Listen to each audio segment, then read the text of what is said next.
दीपक गर्ग जी, मोहाली। राधे राधे महाराज जी। महाराज जी, इसी जन्म में मातृ पितृ गुरु ऋण सभी से मुक्त होने का क्या उपाय है, ताकि सभी ऋण उतरने से और नाम जप के प्रभाव से दोबारा जन्म ना लेना? हाँ, नाम जप करते हुए जब हमारा भगवत साक्षात्कार हो जाता है, एकादशी स्कंद में भागवत में लिखा हुआ उद्धव जी को भगवान उपदेश करते हैं कि जिसको मेरी प्राप्ति हो जाती है वो समस्त ऋणों से मुक्त हो जाता है। भगवान की प्राप्ति होते ही ऋषि ऋण, मातृ ऋण, पितृ ऋण, देव ऋण, गुरु ऋण, सब ऋणों से मुक्त हो जाता है। पर भगवान की प्राप्ति होनी चाहिए। भगवान की प्राप्ति का कलयुग में सहज सरल उपाय है नाम जप। कलयुग केवल नाम आधारा। तो नाम का आधार लेकर निरंतर नाम जप करें तो निरंतर नाम जप तभी होगा जब हमारा आहार पवित्र होगा, हमारा भोजन ठीक होगा, हमारे आचरण ठीक होंगे। आचरण गलत हो, भोजन गलत हो तो नाम घसीटने पर भी नहीं चलता, मन नहीं लगता, कोई स्वाद नहीं मिलता। अगर भोजन सही और आचरण पवित्र है और कहीं भगवान की कृपा से वातावरण पवित्र मिल जाए, जैसे धाम आदि का, तीर्थ आदि का, या हम जहाँ रह रहे 2-4 भक्तों के घर है आसपास, जब मिले तो उनसे राधे श्याम, श्री हरिवंश, और जब मिले तो भगवत चर्चा, तो इससे ज्यादा हमें लाभ प्राप्त होता है, हमारा भी भजन ज्यादा बढ़ता है। वातावरण भागवतिक अगर हो जाए, ये भगवान की कृपा से, सबको नहीं मिलता, सबको नहीं मिलता। नाम जप करने का सबको सौभाग्य मिल सकता है यदि प्रयास करे। आचरण पवित्र किए जा सकते हैं, भोजन पवित्र किया, लेकिन वातावरण भगवान देते हैं। अब मान लो दिल्ली, कलकत्ता, बंबई, ये सब वातावरण है जहाँ घोर विलासिता की, अब वहां देखो तो सब जो देखो जो सुनो वही मनन होता है। अब जैसे वृंदावन है, जिधर देखो कंठे तिलक धारण किए हुए, माला लिए हुए, इधर बिहारी जी, राधा वल्लभ जी, ठाकुर जी विविध रूपों में विराजमान, तो हमारा मन भजन की तरफ बढ़ता है। यहाँ भजन स्वाभाविक होता है। वृंदावन में भजन अगर कुछ भी ना हो तो भी भजन माना जाता है, रहना भजन है। यहाँ वृंदावन में जो कबो कछुक भजन नहीं होए, रज तोड़ी लागे तने पीवे जमुना तोए। तो वातावरण अगर हमें मिल जाए तो बहुत जल्दी हमारी प्रोग्रेस हो जाए, नाम जप में उन्नति हो जाए। पर आचरण और भोजन और संग, तीन का बड़ा महत्व है। आचरण, भोजन, अगर संग ठीक है तो हमारा नाम जप बढ़ता चला जाएगा। और जब श्वास श्वास पर कई कई नाम जप होने लगते हैं, तब भगवत प्राप्ति की योग्यता आने लगती है। निरंतर हर श्वास में कई नाम जप, तो हमारा चित्त भगवान की तरफ आकर्षित होने लगता है। और जहां मन भगवान की तरफ आकर्षित हुआ, फिर भजन स्वाभाविक होता है। अभी हमारा मन भोगों की तरफ आकर्षित है, भजन करना पड़ता है। फिर भगवान की तरफ जब मन आकर्षित हो जाता है तो व्यवहार के कार्य बड़ी कठिनता से होते हैं, क्योंकि मन भगवान में लगा हो तो बार बार मन भगवान की तरफ खींचता है, कुछ अच्छा नहीं लगता है। यार कब ऐसा होगा कि मैं एकांत में रात दिन भजन करूं, ऐसी मांग होने लगती है। पर चलता रहे, अभी चलते रहो, लंबे समय तक नाम जप करते रहो, वो स्थिति भगवान की कृपा से आती है। गौरख भंवर जी, महाराष्ट्र से। राधे राधे महाराज जी। महाराज जी, बिना किसी भाव के नाम जप करने से लाभ प्राप्त प्रकट में कब होगा महाराज जी? जब पाप नष्ट हो जाएंगे। जो लाभ का स्वरूप है वो आनंद है, और जब तक हमारे पाप बने रहते हैं तब तक क्लेश रहता है, जलन रहती है, अशांति रहती है। भाव ना होने पर भी नाम अपना प्रभाव दिखाकर रहता है। जैसे अग्नि में दाहिका शक्ति है, आप श्रद्धा से छुओ तो जला देगी, अश्रद्धा से तो जला देगी, भूल से तो जला देगी, कोई छुआ दे तो वो जला देगी, क्योंकि उसमें दाहिका शक्ति है। जैसे जहर में मारण शक्ति है, भाव से पियो तो मरोगे, बिना भाव के पियो तो मरोगे, अनजान में पिला दे तो मरोगे, क्योंकि उसमें मारण शक्ति है। ऐसे ही आनंद शक्ति, तारण शक्ति, भगवान को अधीन करने की शक्ति, विविध अनंत शक्तियां नाम में विराजमान है। तो भाव कुभाव अनख आलसहु, नाम जपत मंगल दिश दशहु। दसों दिशाओं में उसका मंगल हो जाएगा, चाहे भाव से नाम जप करे चाहे बिना भाव के जप करे, पर इतना जप करे कि पहले उसके पाप नष्ट हो, दुरित नष्ट हो, अनर्थ नष्ट हो, कुविचार नष्ट हो, तब सद्विचार का आनंद उसके अंदर प्रकट हो जाएगा। इसके लिए लंबा समय लगेगा, वो जबरदस्ती नाम जप करता रहे। समझ पाए किसका प्रश्न था? समझ पाए आप? मर्जी इनका एक और प्रश्न है कि नाम जप से मर्जी प्रारब्ध बदला जा सकता है, यदि हाँ तो क्या प्रारब्ध बदलने में नाम जप खर्च होगा? हाँ, क्यों नहीं। अगर प्रारब्ध बदलने की बात सोची जाए तो भजन सब उसी में चला जाएगा, प्रारब्ध में। इसीलिए संत जन बदलते नहीं, भजन का प्रयोग भगवान की प्राप्ति में करते हैं और प्रारब्ध को भोग लेते हैं, क्योंकि शरीर तो छूटेगा ही, आज नहीं तो कल छूटे। मान लो जैसे किडनी रोग है, खराब है तो भी तभी मरेंगे, और अच्छी हो जाए तो भी तभी मरेंगे। तो जब मरना ही है तो फिर इसको भोग लेते हैं और भजन से भगवान की प्राप्ति कर लेते हैं। चतुर वही है जो भजन का सही जगह प्रयोग करे, गलत जगह प्रयोग क्यों करे? ये गलत जगह है। और भजन का प्रयोग रोग नाश, प्रारब्ध नाश के लिए, मानो ब्रह्मास्त्र का प्रयोग मच्छर मारने के लिए, दिव्य ब्रह्मास्त्र जो पूरी सृष्टि का संहार कर सकता है, मानो उसका प्रयोग मच्छर मारने के लिए किया गया हो। ऐसे भगवान नाम से भगवान की प्राप्ति, अनंत जन्मों की भटकन, पुनरपि जननम पुनरपि मरणम के चक्र को रोक देने की जो सामर्थ्य रखता है, उस भजन का प्रयोग एक जन्म के एक प्रारब्ध नष्ट करने के लिए नहीं, ये तो वैसे हुआ जैसे ब्रह्मास्त्र का प्रयोग मच्छर मारने के लिए। आदित्य कपूर जी करनाल से। गुरु जी के ठाकुर श्री राधा वल्लभ लाल की जय जय श्री राधा। श्री हरिवंश महाराज जी, महाराज जी जिस प्रकार आचार्य चरण हरिवंश महाप्रभु जी ने नरवाहन जी पर और चैतन्य महाप्रभु जी ने जगाई मदाई पर कृपा की, तो इसमें कृपा पात्र का पूर्व का कुछ भजन था या आचार्य जन अपनी तरफ से अहेतु की कृपा करते हैं? महाराज जी आचार्य अपनी तरफ से कृपा करते हैं, उसमें जगाई मदाई या नरवाहन की प्रधानता नहीं, प्रधानता आचार्य कृपा की है।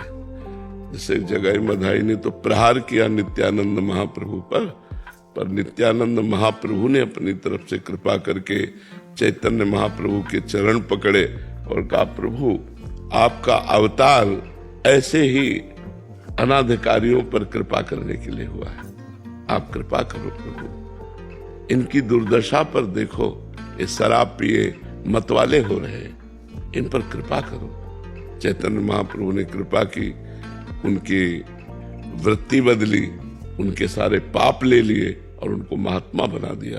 तो ये सिर्फ आचार्य कृपा से ही होता है। आचार्य अपनी तरफ से कृपा करते हैं। जैसे महात्मा बुद्ध ने अंगुली माल को, वो अंगुली में माला पहनता था मार मार के, उसकी बुद्धि को बदल दिया।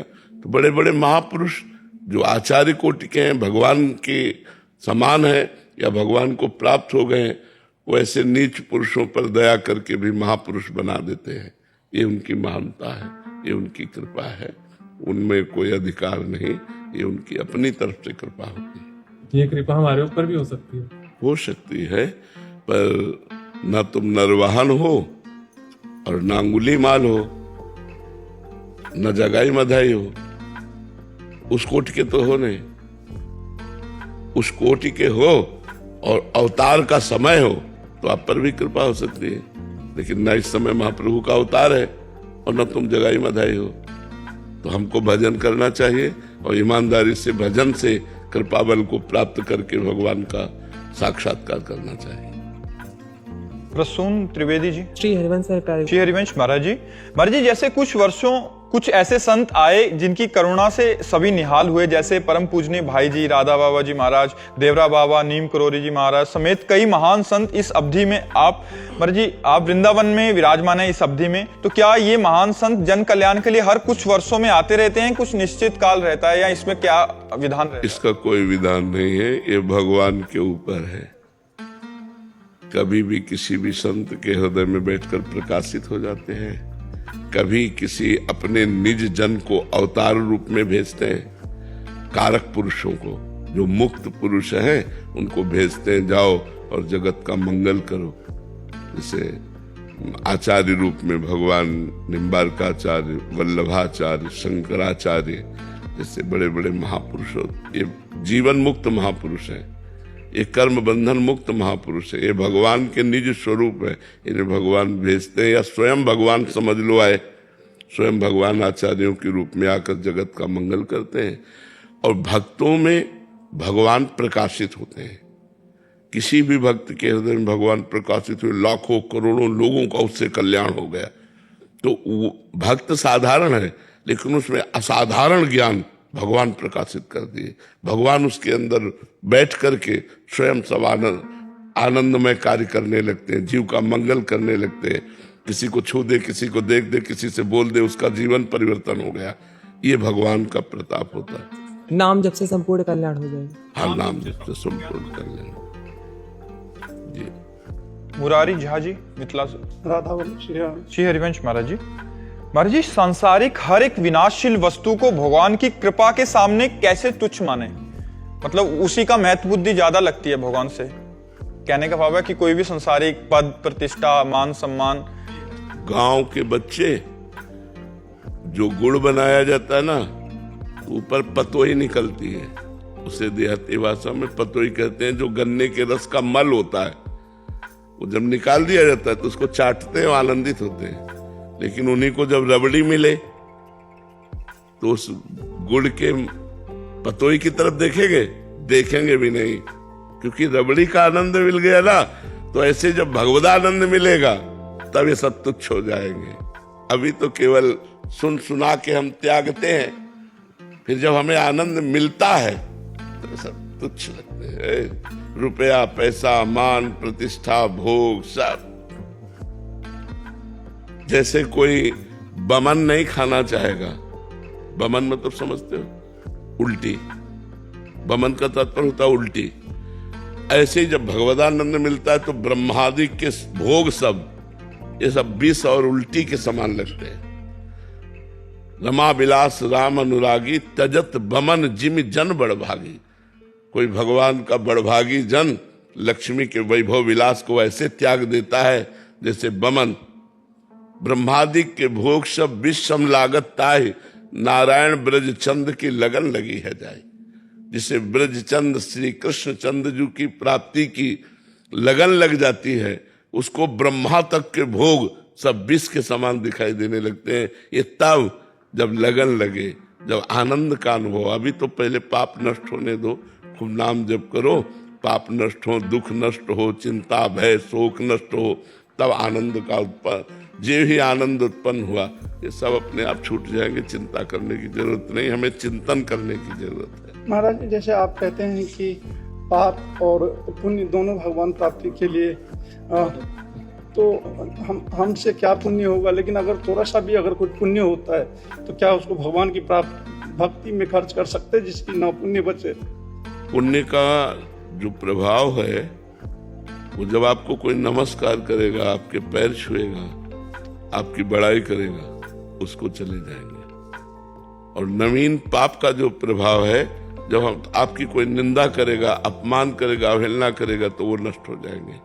और पूर्व पाप नाम जब से नष्ट हो गए तो सर्व पाप नष्ट, सर्व पुण्य नष्ट, और वो भगवान को प्राप्त हो जाता है। अब जैसे हम लोगों का भजन है, हम लोगों की साधना है, तो सब जगत मंगल के लिए है, हमारे लिए कुछ नहीं है। लोग प्रणाम कर रहे हैं, वस्त्र दे रहे हैं, भोजन दे रहे हैं संतों को, वो सब जगत मंगल के लिए जा रहा है। इसलिए संतों को परोपकार का स्वरूप समझा गया है कि संत है, नदी है, वृक्ष है, पर्वत है, धरती है, ये सब परोपकार के लिए है। उनका जीवन परोपकार के लिए है। तो जब हम भजन करते हैं तो भजन के प्रभाव से पाप नष्ट हो जाते हैं, और सांसारिक सुख, नमस्कार, प्रणाम, इनके प्रभाव से पुण्य नष्ट हो जाते हैं। इतना जैसे भगवदानंद एकदम मिला तो सारे सुकृत भस्म हो गए, आनंद के प्रभाव से सुकृत भस्म हो गए, और इतना विरह पैदा हुआ, अब जिया नहीं जा रहा, उससे सारे पाप नष्ट हो गए। पाप और पुण्य नष्ट होते हुए भगवत दर्शन का अधिकारी जी हो जाता है। यहाँ आने पे भी हमारे पुण्य नष्ट हो सकते हैं? नहीं, यहाँ आने से पुण्य बढ़ते हैं। हाँ, यहाँ आने से पुण्य बढ़ते हैं। और यहाँ आने से पुण्य नष्ट नहीं होते, पुण्य बढ़ते हैं, क्योंकि धाम आए हो ना, और यहाँ पाप नष्ट होते हैं। संत दरस जी में पातक टरई, संतों के दर्शन से पाप नष्ट होते हैं, पुण्य बढ़ते हैं, पुण्य नष्ट नहीं होते। और पुण्यवान ही भगवान की तरफ चल पाता है। पापी पुरुष तो पापवंत कर सहज स्वभाव, भजन मोर ते भाव न काऊ। पापी पुरुष को तो यहाँ आना ही नहीं हो सकता, कोई न कोई पुण्य उसका साथ देता है। पुण्य पुंज बिन मिले ही न संता, जब तक पुण्य एकत्रित नहीं होते तब तक संतों का दर्शन नहीं होता। ललिता गुप्ता जी। राधा वल्लभ श्री हरिवंश। श्री हरिवंश महाराज जी। महाराज जी, भक्ति और अहंकार में अंतर कैसे पहचाने कि हम में भक्ति है या उसका हम अहंकार तो नहीं कर रहे? भक्ति का अहंकार हो तो कोई परेशानी नहीं। भक्ति का तात्पर्य होता है भगवान से अपने संबंध को स्वीकृत करना जो है। तो ऐसा अभिमान तो हमें बने रहना चाहिए। ऐसा अभिमान जाय जन भोरे, मैं सेवक रघुपति पति मोरे। मेरे भगवान स्वामी है, मैं उनका दास हूँ, ये अभिमान तो बना रहना चाहिए। अभिमान निंदनीय है जो प्रकृति के साथ है। जैसे हम विद्वान, हम धनवान, हम रूपवान, हम कुलवान आदि आदि आदि, या ये अभिमान मैं बड़ा भजनानंदी, ये महाराज जी शायद भक्ति का जो दिखावा हो जाता है कि मैं तो भगत हूँ और मैं इतनी माला कर रहा हूँ, ये अहंकार। नहीं, ऐसा नहीं होना चाहिए। क्योंकि आप जो भजन कर रहे हैं, आप जो भक्ति कर रहे हैं, वो भगवान की कृपा से हो रहा है, आपके अभिमान से करने से थोड़ी हो रहा है। नहीं, सब कर ले भजन, आपके ऊपर भगवान की कृपा है, आपको ऐसा सोचना चाहिए। मलिन अभिमान नहीं धारण करना चाहिए। अभिमान धारण करोगे तो कुछ दिन बाद सब बंद हो जाएगा, गंदी बातें प्रकट हो जाएंगी, गंदे आचरण होने लगेंगे, भगवान की प्यारी भक्ति छूट जाएगी। ऐसा अभिमान नहीं करना। ऐसा अभिमान करना चाहिए मैं भगवान का सेवक, भगवान की हमारे ऊपर बड़ी कृपा, सब में भगवान वास करते हैं, ऐसे प्रणाम। तो ऐसे आपकी भक्ति बढ़ेगी। श्री राम में सब जग जानी, करो प्रणाम जोरी जुग पानी। अपने को ऊंचा दूसरे को नीचा समझोगे तो वो भगवान का ही अपमान है, जिससे आपकी भक्ति फिर अंतर ध्यान हो जाएगी, फिर भक्ति नहीं टिकेगी। भक्ति दैन्य में टिकती है, अहंकार में भक्ति नहीं टिकती है। अहंकार बहुत खतरनाक है, इसलिए अहंकार छोड़ देना चाहिए। भगवान की कृपा से भजन हो रहा है, ऐसा सोचना चाहिए। रजनी जी चंडीगढ़ से। राधे राधे। राधे राधे महाराज जी। महाराज जी, अगर हम किसी को मानसिक चोट पहुंचाने पर उससे माफी मांग लें और तो वो कह दे कि हमने तुम्हें माफ कर दिया, तो इससे महाराज जी हम दोष से मुक्त हो जाएंगे? हाँ, मुक्त हो जाएंगे। अगर वो ये भी कह रहा है कि हम नहीं माफ करेंगे, और आपने अंदर से जलन युक्त होकर दुख अनुभव करते हुए कि हमसे गलती हो गई, तो माफ हो गया, वो माफ करे या ना करे। मान लो कोई द्वेषी पुरुष है, कोई बहुत ही दुष्ट स्वभाव का है, अब उसने कह दिया हम नहीं माफ करेंगे, आप दुखी बने रहो। नहीं, आपने दुख प्रकट किया कि हमसे गलती हो गई, अब आप क्षमा कर दीजिए, और वो कहता मैं नहीं क्षमा करूंगा, तो अब दोबारा कहने की जरूरत नहीं, वो क्षमा हो गया। वो आपके अंदर जो प्रायश्चित पश्चाताप हुआ उसी से हो गया। आप उस अपराध का प्रायश्चित जो आपके हृदय में पश्चाताप हुआ उसी से हो गया। दोबारा उससे कहने की जरूरत नहीं। वो अगर दुष्ट स्वभाव का हुआ तो दुरुपयोग कर लेगा, इस बात का दुरुपयोग करेगा। प्रियांशु जी। राधे राधे महाराज। महाराज जी, क्या अपने कर्तव्य पालन करने के उसमें अपनी भागवतिक दिनचर्या त्याग करनी पड़े तो हम कर सकते हैं? हाँ, कर सकते हैं। मान लो आपके किसान आदमी सुबह से पानी लगाना है उसे, तो अब सुबह से वो माला लेके बैठे कि पानी लगावे, तो पानी लगाने जाए और वहीं राम राम कृष्ण कृष्ण हरि हरि नाम जप करे, और जब उसको पानी खेत में लग जाए तब फिर पूजा आके घर में कर ले। गृहस्थी में पूजा के समय को विभाजित किया जा सकता है। जैसे अब किसी की रात्रि में ड्यूटी है, वो सुबह 4 बजे कैसे उठेगा, क्योंकि वो 4 बजे तो आया है। अब वो नहा धो के तो पूजा थोड़ी करेगा, वो तो चक्कर सोएगा 2-4-6 घंटे। वो जब जगे तब सुबह, रात्रि की ड्यूटी कर रहा है, वो जब जगे तब सुबह, वो जब उसे समय मिले तब। गृहस्थी में अच्छा मान लो माताएं बहनें हैं, अब सुबह उठे, अब बच्चे को स्कूल जाना है, पति को ऑफिस जाना है या नौकरी करना है, अब वो पूजा विस्तार में बैठी है, उनका टिफिन नहीं तैयार है, ये गलत है। पहले टिफिन तैयार करो, उनको खवाओ पियाओ, उनको भेजो, फिर पर्दा हटाओ, जब सब चले गए अब पूजा करो। गृहस्थी में पूजा के लिए समय का विभाजन देखना है कि हमारे परिवार का कर्तव्य पहले पूरा होना चाहिए। अब बच्चा स्कूल में भूखा रहे और इधर ठाकुर जी को भोग लगा रहे हो, पति ऑफिस में भूखा रहे इधर ठाकुर जी को भोग लगा रहे हो, ये नहीं। उनके लिए टिफिन पहले तैयार करो और फिर ठाकुर जी को भोग लगाओ, फिर ठाकुर जी को अपनी दिनचर्या और सेवा पूजा करो गृहस्थी में। क्योंकि पति में ठाकुर जी, पुत्र में ठाकुर जी, ऐसी भावना हमें करनी। हमारे पुत्र में भी तो भगवान ही पाते हैं। सबके उदर का जो भगवान अन्न पचाते हैं तो स्वयं भगवान पचाते हैं। आम वैश्वानरो भूत्वा प्राणी नाम देहमाश्रिता, मैं समस्त देहधारियों के उदर में वैश्वानर अग्नि रूप से विराजमान हूं। तो भगवान ही तो अन्न पचाते हैं, तो भगवान ही पाते हैं। तो सब में भगवत भाव करके पहले ऐसे व्यवस्था। तो अपने कर्तव्य कर्म का पालन करते समय उसे भी भक्ति समझे और भगवान का नाम जप करते हुए अपने कार्य को करे और फिर जब समय मिल जाए तब पूजा करे। तो गृहस्थी में ऐसे चलना चाहिए। धीरज जी। राधे राधे। राधे राधे महाराज जी। महाराज जी, आप कह रहे हैं कि आप एक स्कूल के शिक्षक और प्राध्यापक हैं, उसके तौर पे अपने कार्यस्थल पर आत्मसम्मान और इज्जत की कामना करना उसी तरह निंदनीय है जिस प्रकार काम और क्रोध और वासना आदि है? नहीं, अपने पद का गौरव रखना, जैसे आप गुरु पद पे हैं तो उसकी ये उचित है, यह अनुचित नहीं है।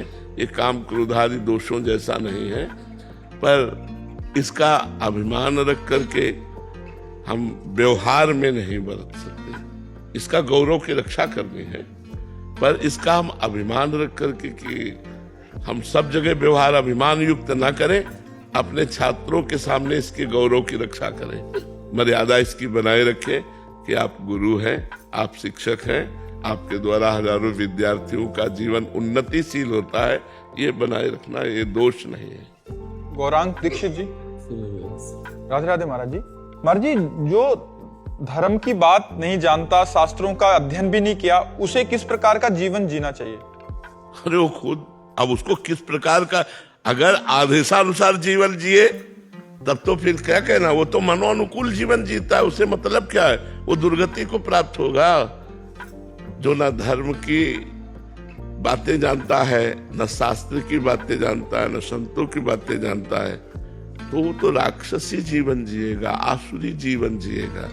तो जो धर्म नहीं जानते, शास्त्र नहीं जानते, वो सुबह से शाम तक बेईमानी, धन कमाना, व्यसन करना, व्यभिचार करना, यही उनके दिमाग में रहते हैं। कोई महाराज जी जैसे कुछ गंदे आचरण चल रहा है और पाप से डंका मारा है, महाराज जी तभी उन्नति को प्राप्त होता है। तो उन्नति इसे तुम कहते हो क्या?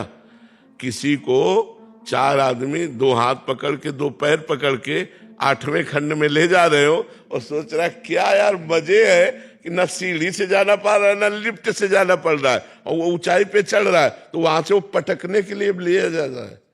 समझ रहे हो? ये पापी लोग ऊंचाई पर जाकर पटके बल्ब 0 वाट का 100 वाट का प्रकाश दिखाने लगे तो जानो फ्यूज होने वाला है।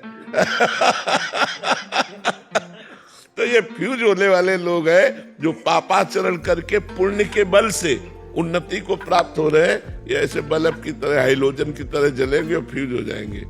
और धर्मात्मा आदमी दीपक की तरह जलता और जलता रहता है।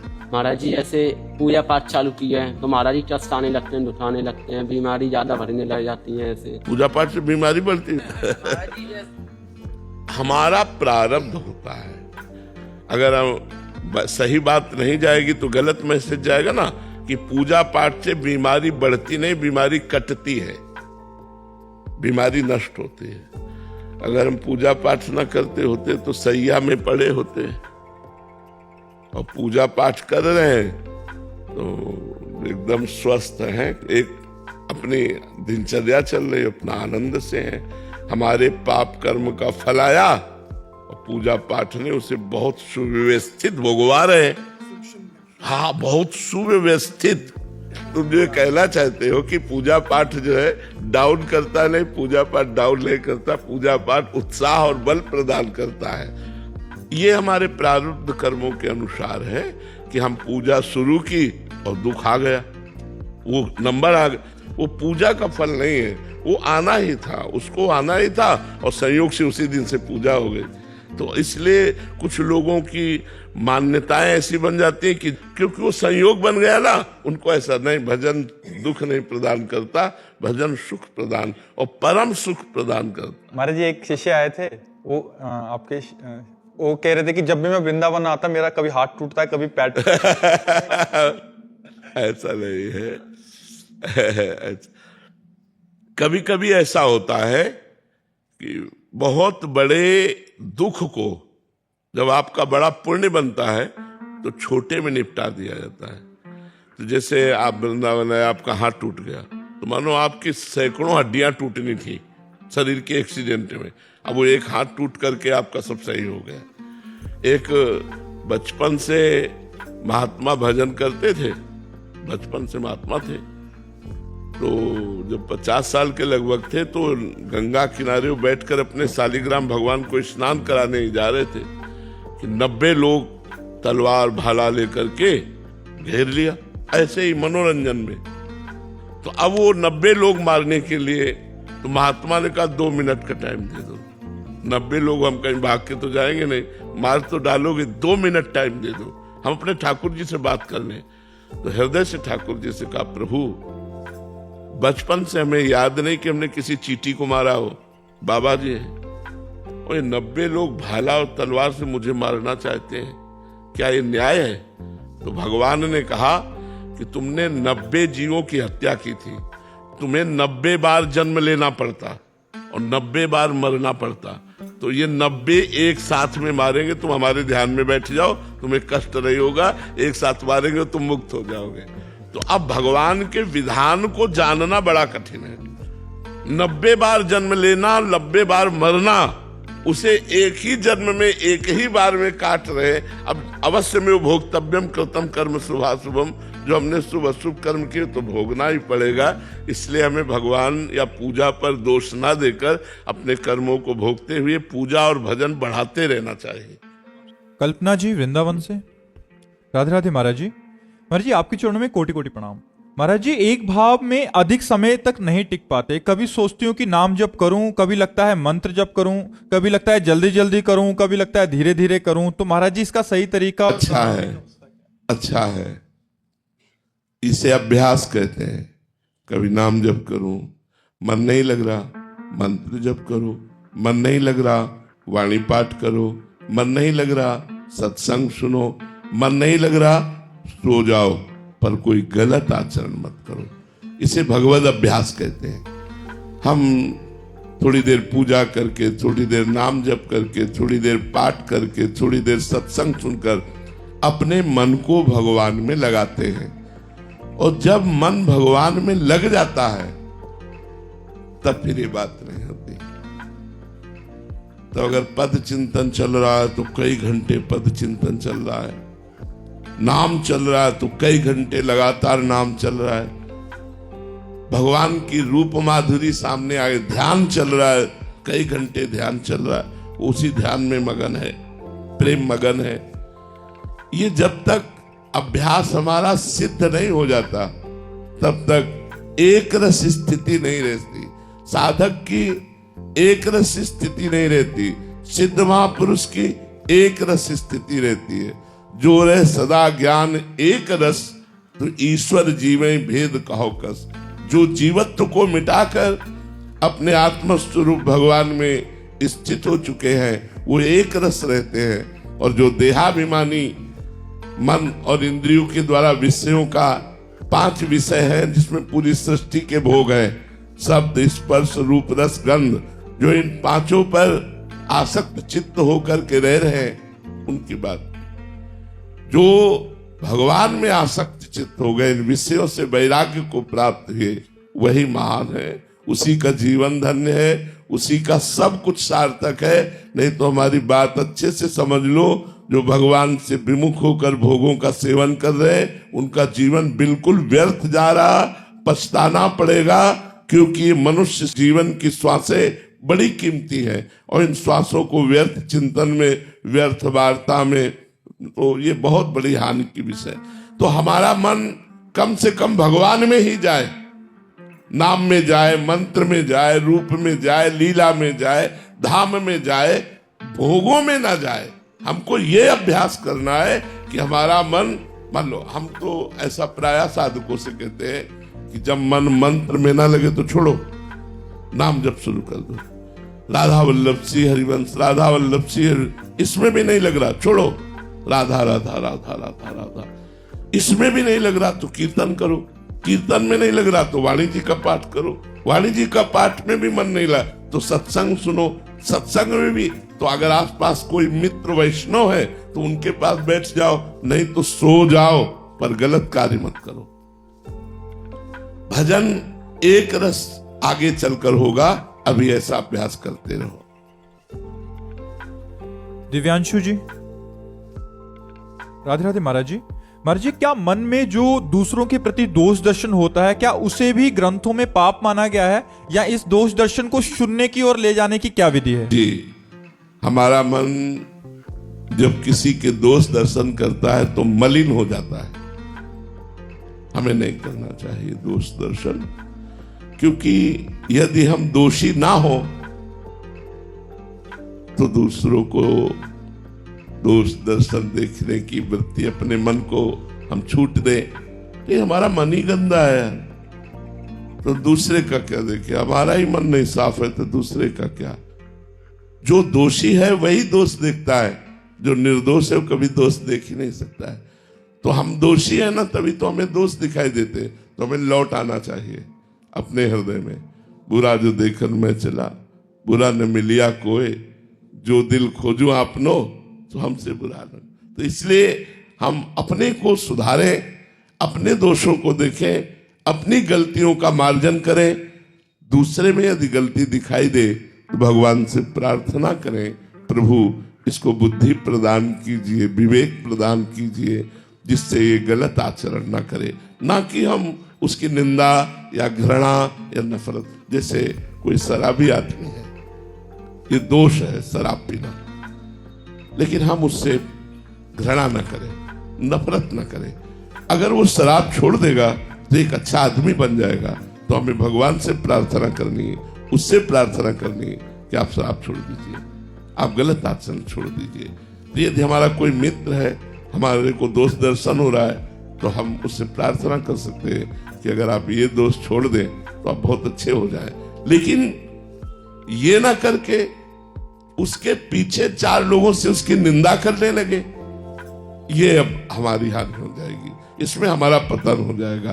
तो जहां हम दोष दर्शन कर रहे हैं वो कोई क्रिया होगी ना, जहां दोष दर्शन कर रहे हैं वो कोई क्रिया होगी, लेकिन उसका कारण तत्व कौन है? परमात्मा। कारण श्री हरिवंश वनम। यदि हम कारण तत्व पर दृष्टि रखें कि ये बेचारा क्या, उस पर ब्रह्म परमात्मा की त्रिगुण माया से पीड़ित होकर ये सतरज तम में विचर रहा है, इससे कुछ भी हो सकता है। तो हम अगर कारण तत्व पर स्थित हो जाए तो दोष दर्शन नहीं करेंगे। जैसे हीटर गर्म हवा फेंकता है, एसी ठंडी हवा फेंकती है, लेकिन दोनों का कारण क्या है? बिजली, वो तो एक है ना, बिजली तो दोनों की एक है ना। ऐसे ही बुरा आदमी और भला आदमी, दोनों की क्रियाएं हैं, लेकिन दोनों का कारण एक परमात्मा है। जो कारण पर दृष्टि रखता है वो क्रियाओं पर दोष दर्शन नहीं करता, और जो क्रियाओं पर दोष दर्शन करता है वो कारण तत्व पर दृष्टि नहीं रखता। इसलिए हमें सब में भगवान की उपस्थिति मानकर प्रणाम करना चाहिए। सिय राम में सब जग जानी, करो प्रणाम जोर जुग पानी। ना कि दोष दर्शन करना चाहिए।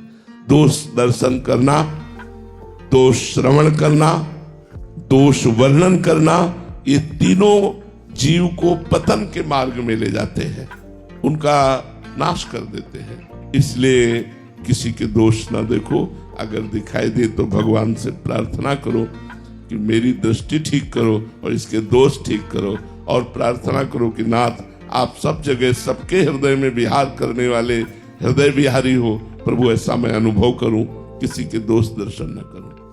Squadron commander Dharmendra Singh ji, leader Delhi से। राधे राधे महाराज जी। महाराज जी, कई बार ऐसा होता है कि मैं करना कुछ चाहता हूं और होता कुछ है, तो ऐसे में दुविधा आती है कि क्या कर्म की स्वतंत्रता मनुष्य में खुद के नहीं है अथवा सब कुछ पहले से निमित्त है महाराज? नहीं, पहले निश्चित है शुभ और अशुभ का फल। अच्छे से समझना, शुभ माने पुण्य, अशुभ माने पाप। हमें जो अब मिलेगा बिना किसी जानकारी के, दुख या सुख, वो पूर्व प्रेरित होगा। हमारे पूर्व के कर्म जो पुण्य है उनसे सुख मिलेगा और जो पाप है उनसे दुख मिलेगा। जैसे आप बहुत अच्छी पढ़ाई किए, डिग्री आपके हाथ में है, लेकिन आपको अच्छी नौकरी नहीं मिली, आप विफल रहे, उसका कारण आपका प्रारब्ध है। वर्तमान में तो आपने प्रयास बहुत अच्छा किया, लेकिन प्रारब्ध बुरा होने के कारण वो आपको लाभ नहीं मिल पाया। तो जो भाग्य है वो दो ही फल देता है, सफलता असफलता, जय पराजय, सुख दुख, ये फल देता है। लेकिन वर्तमान का जो कर्म हमें करना है उसे भाग्य पर नहीं, उसे शास्त्र पर निर्धारित किया गया है। तस्मात् शास्त्रम प्रमाणम ते कार्या अकार्यो व्यवस्थितो। तुम्हें क्या करना चाहिए क्या नहीं करना चाहिए, ये शास्त्र प्रमाणित होना चाहिए। शास्त्र आज्ञा करता है वही धर्म है, जिसको निषेध करता है वही अधर्म है। तो हम अपनी मनमानी आचरण न करें। अगर शास्त्र आज्ञा का पता नहीं तो हम सत्संग सुने, सत्संग से पता चल जाएगा कि हमें क्या करना चाहिए क्या नहीं करना चाहिए। और आंतरिक बात, आपके मन में दो बातें आती हैं, उनमें से कौन बात चयन करनी है? यदि 1 मिनट रुक करके भगवान से पूछोगे तो अंदर से उत्तर आ जाएगा, ये नहीं करना ये करना है। पर अंदर की बात सुनना पता होना। अंदर की बात सबको आती है। जैसे कोई गलत करे तो अंदर से आता मैं गलत हूं, गलत कर रहा हूं, मुझे नहीं करना चाहिए। पर हम अंदर की बात न सुनकर, अपने हृदय की बात न सुनकर मन की बात सुन लेते हैं और उसके अनुसार आचरण कर लेते हैं। तो जहां दुविधा हो वहां 1 मिनट रुको, अपने अंतर्यामी हृदय में विराजमान प्रभु से प्रश्न करो, उत्तर मिल जाएगा। अगर ऐसा नहीं तो फिर महतजनों से प्रश्न करो कि ये 2 कार्य हैं, इनमें से कौन करना चाहिए, तो वो उत्तर दे देंगे। तो शास्त्र और संतजन महापुरुषों की वाणी के अनुसार ही कर्म किया जाए तो धर्म होता है, और उसके विरुद्ध किया जाए तो अधर्म हो जाता है। मनी कालरा जी, दिल्ली से।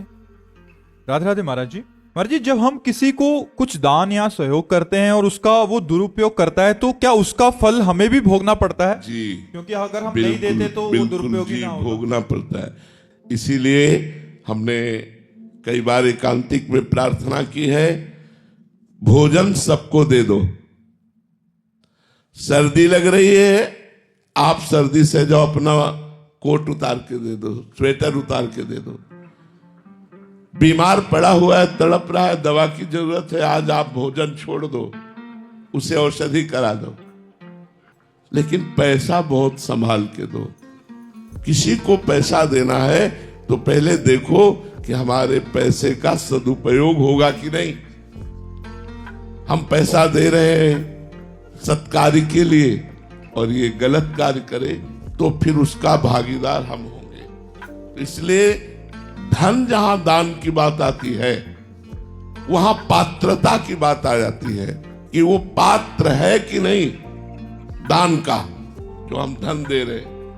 अगर धन हम ऐसे मनमानी बांटेंगे तो हमें बहुत संभल के, भोजन सबको दे देना है। सर्दी पड़ रही, उसकी निवृत्ति के लिए जरूरत पड़े तो अपनी जैकेट भी उतार के दे देते। आज हम नई सब्जी बनाएंगे लेकिन जो सब्जी के पैसे हम किसी को दवा में दे देंगे, ऐसा तो मानते हैं। या आपके पास वास्तविक धन धर्म के द्वारा कमाया हुआ है तो आप गौ सेवा, संत सेवा, अस्पताल आदि, ये बहुत सी ऐसी जगह हैं जहां आप अपने धन का सदुपयोग कर सकते हैं। हम अपने अर्थ को बहुत पात्रता देख करके दे, नहीं तो यदि अपात्र को धन देंगे और वो उसका दुरुपयोग करेगा तो आपकी भी दुर्गति निश्चित है, क्योंकि वो आपके धन के द्वारा किया गया है। महाराज जी, दान लेने वाले के बारे में अगर हम पूछते हैं तो कि कोई ऐसा कि किसी एक कार्य को दिखा के कि गौ हम सेवा करेंगे, फिर हमें पाप नहीं लगेगा, फिर उसको लगेगा। हाँ, फिर उसको लगेगा, क्योंकि हम गौ सेवा के निमित्त उसको दे रहे हैं। अब उसने स्वीकार किया, इसके बाद वो गलत आचरण करता है तो दुर्गति उसकी होगी, आपकी नहीं। लेकिन आप ऐसे जो बांटे, फिर वो हम आपको, आपने कहा कि हम 50 आदमियों की फ्री सेवा करते हैं, हमने दे दिया, और आप वो पूरे पैसे के जाके गंदे आचरण किए तो नरक आप भोगोगे, वो नहीं, उसको पुण्य मिलेगा, उसको आपके सारे पुण्य मिलेंगे और आपको दुर्गति भोगनी पड़ेगी। पात्रता देखकर जहां समझ में आ रहा है वहां, फिर इसके बाद अगर वो करता है तो उस कर्ता को भोगना पड़ेगा। गौशाला है, बिल्कुल जरूर दे दो। हम तो भारतवासियों से प्रार्थना करेंगे कि आज हमारी जो गौओं की दुर्दशा है उस पर दया करें। धर्म है हमारा गौ रक्षा करना। बहुत सी गौएं आवारा घूम रही और बड़ा उनके साथ अत्याचार भी होता है। अब उनको भूख लगी, किसी के भी खेत, किसी के भी दरख्त, ईंट पत्थर ऐसे मार, तो अगर हम 4 लोग मिलकर गौशाला खोल ले, नहीं खोल सकते तो हम 100 रुपया महीना निकाल ले, किसी गौशाला में भेज दे, तो गौओं की सेवा बन जाएगी, संत सेवा बन जाएगी, मरीजों की सेवा बन। यही है धर्म के कार्य। धर्म के कार्यों में सो धन धन्य प्रथम गति जाकी, वो धन धन्य है जो भगवान के कार्य में लगता है, भगवत कार्यों में लगता है। सो धन धन्य प्रथम गति जाकी। तो धन में पात्र और अपात्रता का विचार जरूर करना चाहिए। धन देने में, भोजन, औषधि और वस्त्र देने में कोई बात नहीं। मुकेश जी, ममता जी, कैलिफोर्निया से। राधे राधे महाराज जी। महाराज जी, हमारे जीवन में आपका सत्संग सुनने के बाद बहुत सा अच्छा बदलाव आया है। हम दोनों आपका शुक्रगुजार करते हैं। महाराज जी, जब बुद्धि में बैठ जाए कि इस दुनिया में सब नकली है, कुछ रहने वाला नहीं है, यहाँ से कब चले जाएं कुछ पता नहीं है, भगवान अंदर छुपे बैठे हैं, महाराज जी कुछ समझ नहीं आ रहा, क्या करें ऐसी स्थिति हो जाए तो आंतरिक। तो हमको भी तो नाटक में सम्मिलित किया गया है। बाहर ये जो नाटक हो रहा है तो हमको भी तो सम्मिलित किया गया है। हम किसी के भाई हैं, किसी के पति हैं, किसी के पुत्र हैं, हम किसी की बहन है, किसी की बेटी है, किसी की पत्नी है, किसी की माँ है। तो हमारा रोल है ना, हमारा स्वांग है ना। तो इस नकली संसार में हमको भी नाटक की तरह ही अपने किरदार का सही ढंग से निर्वाह करना है। जो हमें स्वांग मिला है, पिता का स्वांग मिला है, तो ठीक पिता का स्वांग पूरा कीजिए। भाई का स्वांग मिला है, बहन का, पत्नी का, जिसका जो स्वांग मिला है वो स्वांग कीजिए। अंदर से नाम जप कीजिए। इसे ममता रहित, लगाव रहित नाटक की तरह कीजिए, आप जीवन मुक्त हो जाएंगे। महाराज जी, हमारा रोल इतना परफेक्ट हो जाता है कि हम उसी में घुस जाते हैं। ये रोल परफेक्ट नहीं हुआ। परफेक्ट रोल ये होता है कि हमें पता रहे मैं कौन हूं, सामने देखने वाला हमारे रोल में घुस जाए, सामने देखने वाला हमारे रोल से प्रभावित हो जाए। एक दिन एक नौटंकी चल रही थी, उसमें जो अंग्रेज का रोल कर रहा था भारतीय नारी के साथ गलत व्यवहार का, तो एक भारतीय नेता बैठे थे, उन्होंने जूता वहीं से मारा। वो जूता लिया और प्रसन्न होकर बोला, आज मेरा रोल साचा हुआ, आज मेरा रोल साचा हुआ। जो सामने वाले को प्रभावित करके रोल में एकदम घुसेड़ दिया, पूरी चित्तवृत्ति रोल में घुस गई और वो आवेश में आ गए कि हमारे भारत की नारी को ऐसा कैसे। रोल ठीक किया, सामने वाला हमारे रोल से बिल्कुल प्रभावित हो जाए और हम बिल्कुल लगाव रहित, बिल्कुल लगाव रहित। जैसे वो रानी थोड़ी देर के लिए बना तो चलता, 2 घंटा के लिए रानी बनाओ, उसको पता है। ऐसे ही मुझे पता है मैं भगवान का हूं, लेकिन मुझे थोड़ी देर के लिए संसार का रोल मिला है। जो रोल मिला है उसका मैं सांगोपांग निर्वाह करता हूं। यही तो ज्ञानी पुरुष का कार्य है। ज्ञानी पुरुष ज्ञान हो जाने पर संसार को छोड़ के थोड़ी भाग जाता है। जनक जी परम ज्ञानी है, राजा है, पूरे राज्य को देख रहे हैं, पत्नी पुत्र व्यवहार को देख रहे हैं, पर वो देख रहे हैं नाटक की तरह और हम देख रहे हैं सत्य की तरह। भगवान नाटक दिखाई देता है और संसार सत्य दिखाई देता है, और जो भजन करते हैं उन्हें भगवान सत्य दिखाई देते हैं, संसार नाटक, जगन नाटक वही भवा। उमा कहो में अनुभव अपना, सत हरि भजन जगत सब सपना। तो इस जगत नाटक वैभवा में हमको जो रोल मिला है उससे हम निर्वाह करें और खूब नाम जप करें प्रसन्न मुद्रा में। जैसे कोई व्यक्ति हमसे मिल रहा है, आइए जी आइए, राधे श्याम, आप ठीक हैं, आप अच्छे हैं। वो बड़ा खुश हो गया इतनी बात से। और हम अपने प्रभु से पूछ रहे हैं, आइए आइए, आप ही सब रूपों में हो। और आप मृदु वचन बोले, सुख देने वाले वचन बोले, हमारा रोल सही हो गया। बहुत चढ़ा ली कटु वचन, हमारा रोल गलत हो गया। जो हमें स्वांग मिला है हम ठीक वैसा स्वांग करें तो हमारा परम कल्याण हो जाएगा। इसमें ये नहीं कि भजन करने वाले कहीं भाग के चले जाते हैं, भजन करने वाले तो कोई कर्तव्य कर्म नहीं करते। आप क्या समझते हो, भजन करने वाले जितना कर्तव्य का कर्म का पालन करते हैं उतना और कोई करता ही नहीं है। इसलिए आपको यदि ज्ञान हो रहा है जगत झूठा है, जगत नाटक है, तो इस नाटक में मेरा भी रोल है। हम अपने रोल को करते हुए भगवान का स्मरण करें, यही सच्चा ज्ञान है। आशीष जी गोरखपुर से सरदार महाराज जी, बुद्ध भगवान, प्रेम क्या है और काम क्या है और दोनों में अंतर क्या है महाराज जी? सच्चिदानंद भगवान का जो हृदय है वो प्रेम है। प्रेम प्रतिक्षण वर्धमानम है, काम प्रतिक्षण नाश को प्राप्त होता है। प्रेम भास्कर के समान प्रकाशक है, काम रात्रि के समान अंधकार में है। प्रेम पूर्ण तृप्त है, लोग परलोक के किसी भोग की आकांक्षा नहीं, और काम सदा अतृप्त है। कामना बढ़ती रहती है, कभी पूर्ति नहीं होती। काम शरीर में फांसता है, प्रेम भगवान को अधीन कर लेता है। काम हृदय को दूषित करता है, प्रेम हृदय को पवित्र कर देता है। कामना रहितम गुण रहितम प्रतिक्षण वर्धमानम सूक्ष्मतरम अनुभव स्वरूपम। प्रेम प्रेम है। काम दुर्गति कराता है, प्रेम सदगति कराता है। काम भगवान का विरोधी भाव है। जहां राम तहां काम नहीं, जहां काम नहीं राम। जहां काम का खेल है वहां भगवान का प्रेम, भगवान की भक्ति, भगवान की महिमा नहीं प्रकाशित होती।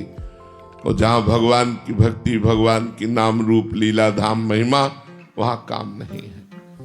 काम निषेध है, प्रेम परम विधि है। काम पर विजय प्राप्त करके ही प्रेम को प्राप्त किया जाता है। और जिसे प्रेम प्राप्त हो जाता है भगवान उसके अधीन हो जाते हैं। इससे बढ़कर और क्या बात है। बात समझ में आ रही। काम इंद्रियों से भोगा जाता है, प्रेम स्वयं से होता है। काम इंद्री एक इंद्री जन्म का सुख है, प्रेम स्वयं का सुख, ये आत्म सुख है। प्रेम आत्मा हमारी, प्रेम आत्म सुख है जी। श्री राधा वल्लभ लाल की जय। संध्या यादव जी कानपुर से। राधा वल्लभ श्री हरिवंश। श्री हरिवंश महाराज जी, महाराज जी आप कह रहे हैं कि आपको ब्रज 84 कोस पद यात्रा का सौभाग्य प्राप्त हो रहा है। महाराज जी आप जानना चाहते हैं कि इस यात्रा का उद्देश्य क्या है और इसमें हमें किन नियमों का पालन करना चाहिए? इस यात्रा का उद्देश्य रखना चाहिए प्रिया प्रीतम की प्राप्ति। प्रिया प्रीतम प्रसन्न हो, श्री कृष्ण प्रसन्न हो, श्यामा जी प्रसन्न हो और अपने चरणों का प्रेम प्रदान करें। और वैसे इसकी महिमा है कि ब्रज 84 कोश की जो यात्रा पूर्ण कर लेता है नंगे पैर और अपराध ना बने, अपराध है निंदा न करे किसी की, अपने दाहिने ओर ब्रज क्षेत्र रहता है तो बाएं ओर ही मलमूत्र का त्याग करे, थूक आदि का त्याग करे, दाहिनी तरफ मलमूत्र और थूक आदि का त्याग न करे। दूसरा, किसी भी ब्रजवासी को कटु भाषण न बोले। ऐसे भगवान भिड़ा देते हैं, ऐसे ही रहना है ब्रज क्षेत्र में ऐसे। तो ब्रजवासियों का अपराध न करे, और ब्रज की यदि 84 कोस की परिक्रमा कर ली जाए तो 84 लाख योनियों से मुक्ति मिल जाती है। ऐसा महापुरुषों का कथन है कि अगर नंगे पैर ब्रज 84 कोस की यात्रा भगवान का स्मरण करते हुए की जाए, बड़े दैन्य भाव से, कोई अपराध न बने, तो 84 लाख योनियों से मुक्ति मिल जाती है। 84 लाख योनियों में फिर नहीं जाना पड़ेगा, भगवान श्री कृष्ण की कृपा प्राप्त हो जाती है।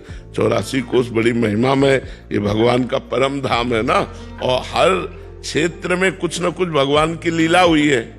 84 कोस में कोई न कोई भगवान की दिव्य लीलाएं हुई है।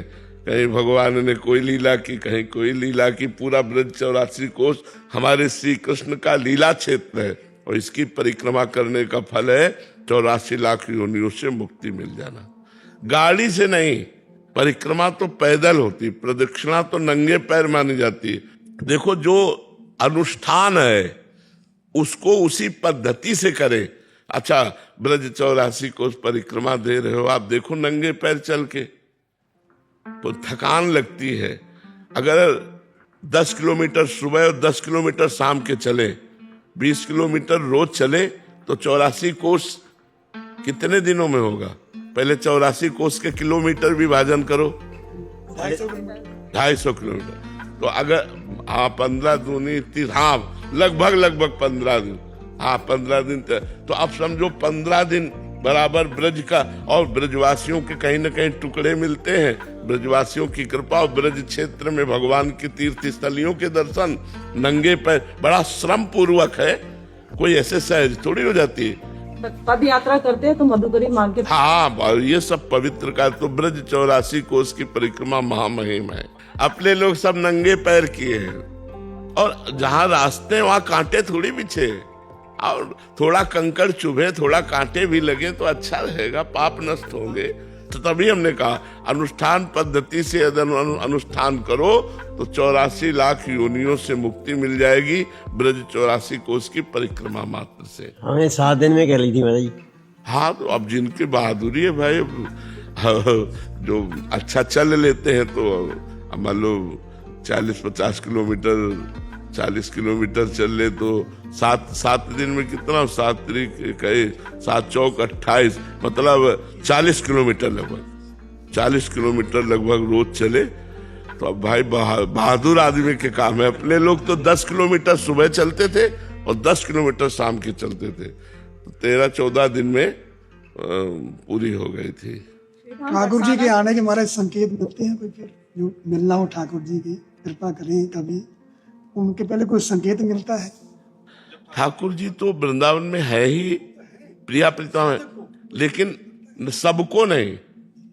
जिनके हृदय में प्रकट होना होता है वो निरंतर भजन और रुदन चलता है, और एक आनंद की अनुभूति होती है। मन अति हरस जनाव न तेहि, आज देखियो परम स्नेही। मन अति हरस जनाव न तेहि, आज देखियो परम स्नेही। वो हृदय में आज प्रभु मिलेंगे, आज प्रभु मिलेंगे, वो ऐसा लगन लग जाए तो प्रभु आने वाले, उसके हृदय में प्रकाशित होने वाले। सबको नहीं, उस भजन करने वाले को उसके हृदय में आनंद की अनुभूति ऐसी होने लगती जैसे सूर्य उदय होने के पहले ही अंधकार नष्ट हो जाता है। ऐसे ही भगवान के साक्षात्कार के दर्शन करने के पहले ही काम, क्रोध, लोभ, मोह, मद, ये सब अंधकार नष्ट हो जाता है। हृदय शांत और शीतल, विनयी, नम्र, सब भागवतिक दैवी संपदा आ जाती है। तब वो भगवान के दर्शन का अधिकारी होता है। तब उसको अनुभव होने लगता है कि भगवान आने वाले हैं, हमारे हृदय में प्रकाशित होने वाले। वो अनुभव होता है, उसी उपासक को अनुभव होता है जो उपासना में रहता है। सबको अनुभव नहीं होता। और प्रगट है, ऐसा भी भगवान कर सकते हैं कि अगर अभी उसका चित्त पूर्ण लुभायमान नहीं हुआ तो स्वप्न में भगवान के श्री विग्रहों के दर्शन, तीर्थों के दर्शन, संतों के दर्शन, ये स्वप्न में थोड़ा भी साधना करे तो ये आने लगते हैं। जैसे स्वप्न में भगवान के दर्शन है विग्रहों के, लेकिन हम तुम बातचीत जैसे कर रहे हैं, ऐसे भगवान के स्वप्न में दर्शन होना, कि भगवान जिसे कि भगवान आए, हमसे बातचीत किए, हमसे मिले, गले लगे स्वप्न में ही, ये महान बात है। हाँ, ये महान, हाँ ये महान बात है, ये महान बात है, ये साधारण बात नहीं है, ये महान बात है कि भगवान स्वप्न में ऐसे आए और बातचीत की, मुस्कुराए से, और श्री विग्रह में दर्शन, ये एक अलग कोटि की बात हो गई। और साक्षात ऐसे स्वप्न में साक्षात्कार की तरह दर्शन, ये बहुत उच्च कोटि की बात हो गई।